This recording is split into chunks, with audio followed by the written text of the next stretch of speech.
Hi, everyone. Welcome back to Daily English Talk. I'm Emily, and I'm so happy you're here today. Wherever you are, sitting on the couch, walking outside, or just taking a quiet moment for yourself, this is your time. Let's take a deep breath together. Inhale, exhale. Let your shoulders relax. Perfect. Today, we're going to talk about something that affects everyone, money. But don't worry, we're not going to make this stressful or complicated. I want this to feel like a calm conversation between friends, where we explore simple ways to save, easy ways to budget, and how to feel more in control of your finances without turning your life upside down. Let's start by talking about awareness. The first step in understanding your money is noticing where it goes. Many of us don't actually know.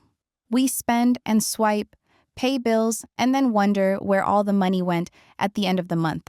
A simple way to start is to track every expense for 1 week. Everything. Coffee, groceries, transport, small subscriptions, snacks, even cash tips, or small purchases you might forget. Don't judge yourself. Just notice. Awareness is the foundation of control. Now, let's talk about budgeting. But this doesn't need to be intimidating. Forget spreadsheets for a moment. One of the simplest methods is dividing your money into 3 categories: needs, wants, and savings. Roughly 50% of your income for needs: rent, bills, food, transport. Around 30% for wants, hobbies, treats, entertainment. And the remaining 20% goes towards savings or paying off debt. These numbers are flexible. Maybe your rent is higher than 50%, or maybe you want to save more aggressively. That's fine. The key is clarity. Knowing where your money goes is already a big step forward. Another essential habit is paying yourself first. When your income arrives, move a portion directly into your savings account, even a small amount. It doesn't matter if it's 5, 10, or 20%. This habit is about prioritizing your future self. Over time, it becomes automatic, and it builds confidence and security. A fun tip: name your savings account something meaningful. Freedom Fund, Dream Trip, Peace of Mind. Naming your account gives it personality, makes it motivating, and reminds you why you're saving. Now, let's explore the difference between fixed and variable expenses. Fixed expenses are bills that are the same every month: rent, utilities, insurance.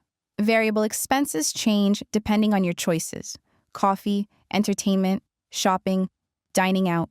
Focusing on variable expenses gives you control. For example, maybe you love your morning coffee, but making it at home a few times a week can save you a noticeable amount each month. Impulse spending is another challenge. We buy things for comfort when we're bored, lonely, or stressed. One simple technique is pausing before buying. Even a few minutes can help you realize if you really need the item or if it's just an emotional reaction. Subscriptions are a quiet drain. Streaming services, apps, memberships, each seem small, but together they can add up. Take a moment to review all your subscriptions.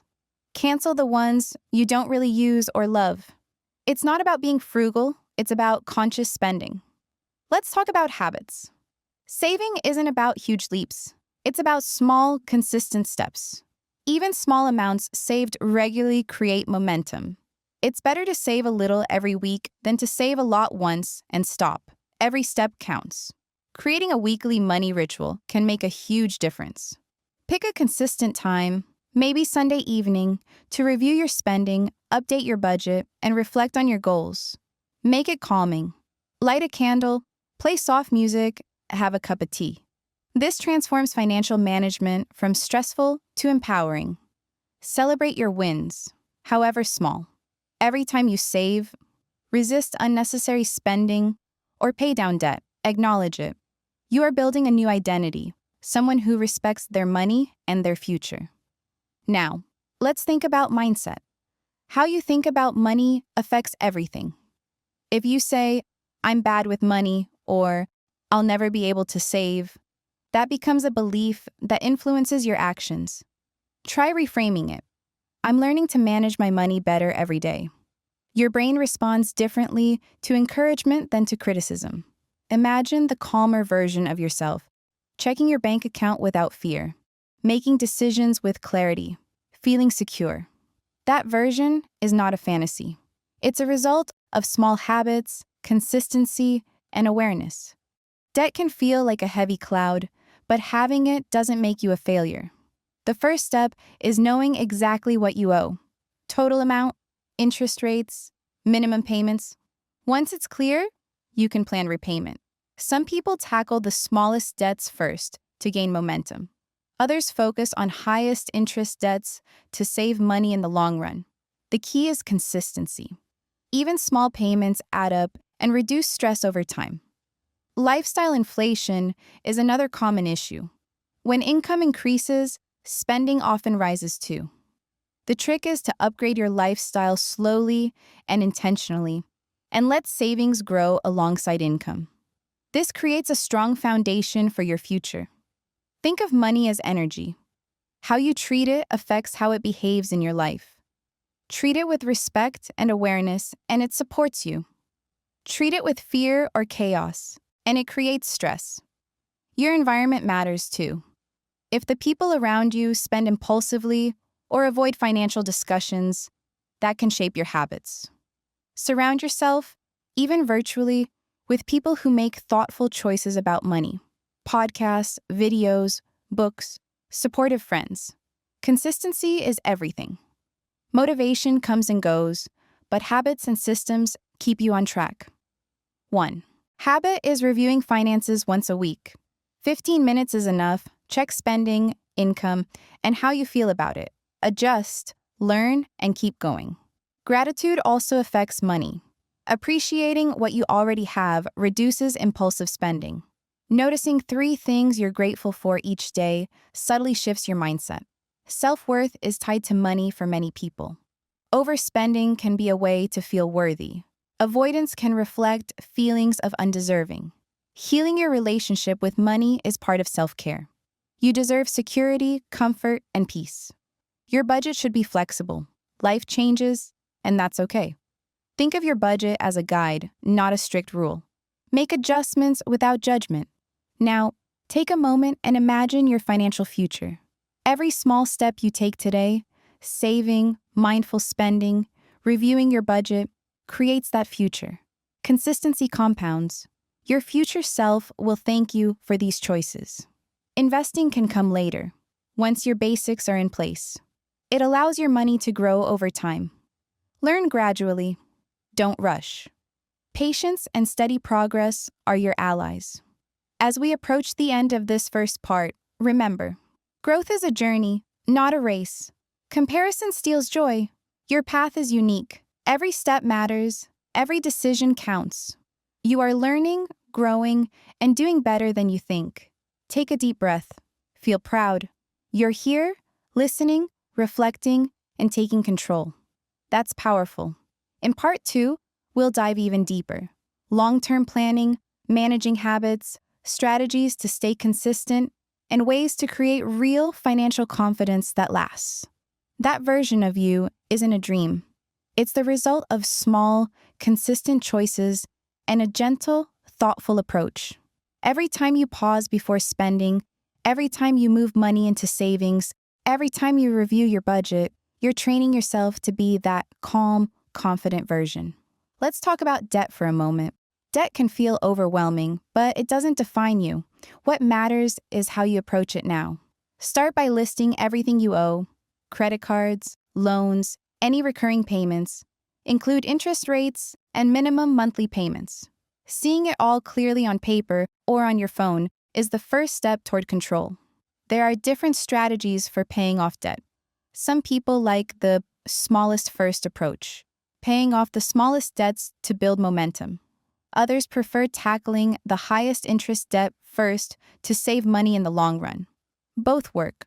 The key is choosing a method and sticking with it consistently. Even small, steady payments add up, and with time, you'll feel relief instead of stress. Next, let's explore lifestyle inflation. As income grows, spending often grows too. Suddenly, a bigger paycheck feels like permission to upgrade everything. A fancier phone, more dining out, extra subscriptions. It's tempting, but the trick is to raise your standard of living gradually.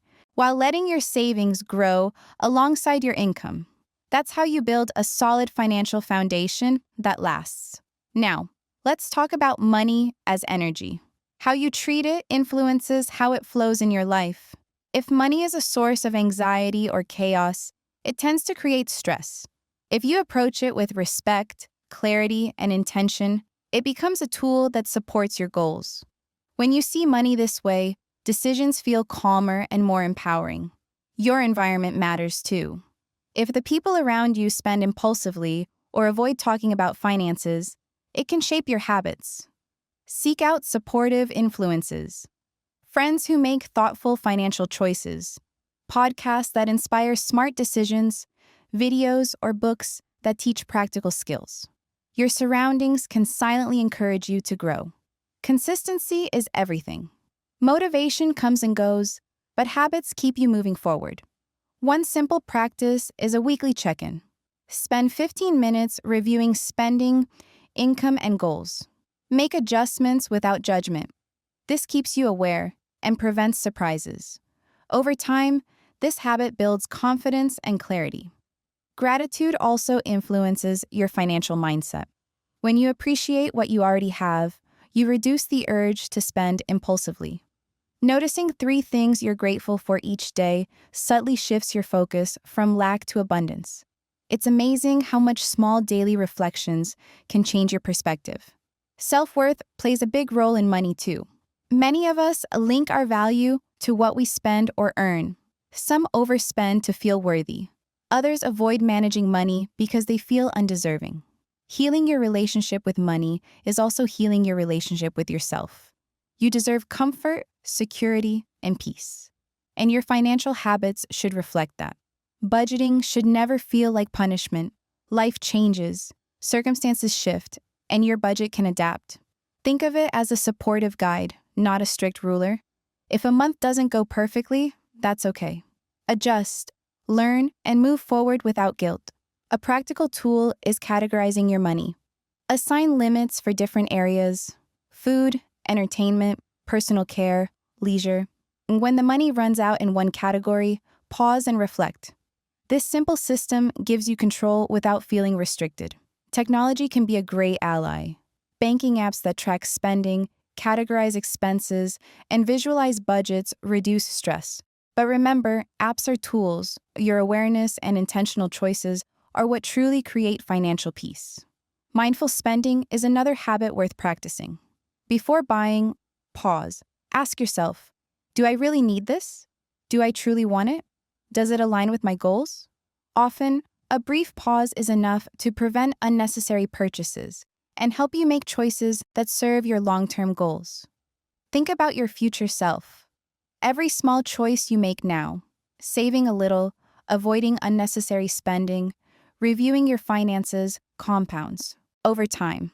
Imagine a year from now, a version of yourself who feels secure, confident, and in control. That version is being created today, step by step. Investing can come later, once your foundation is solid. It allows your money to grow over time, but only when basics like budgeting and saving are consistent. Take it slow, educate yourself, and don't rush. Patience and consistency are your strongest allies. As we continue, it's important to remember that financial growth is a journey, not a race. Don't compare yourself to anyone else. Your path is unique, your progress is real, and your pace is perfect. Celebrate every small win along the way. I want you to take a moment right now to acknowledge your progress. You are here, listening, reflecting, learning. You are actively creating a healthier relationship with money. That's something to be proud of. And before we wrap up, let's think about consistency. Financial peace isn't about giant leaps. It's about small, repeated actions over time. Check in weekly, save regularly, adjust thoughtfully, and approach every decision with awareness. This is how lasting confidence is built. Finally, if this episode resonated with you, if it made you feel calmer, more focused, or more confident about your finances, I'd love for you to subscribe to Daily English Talk. Staying connected means more conversations like this, practical tips for everyday life, and guidance to help you grow in every area. not just with money, but in confidence, mindset, and well being. Thank you for spending this time with me today. Remember, you are capable of building financial peace, step by step, choice by choice. Every small action matters. Keep going, trust yourself, and know that your future self is already grateful for the steps you're taking today. I'll see you in the next episode.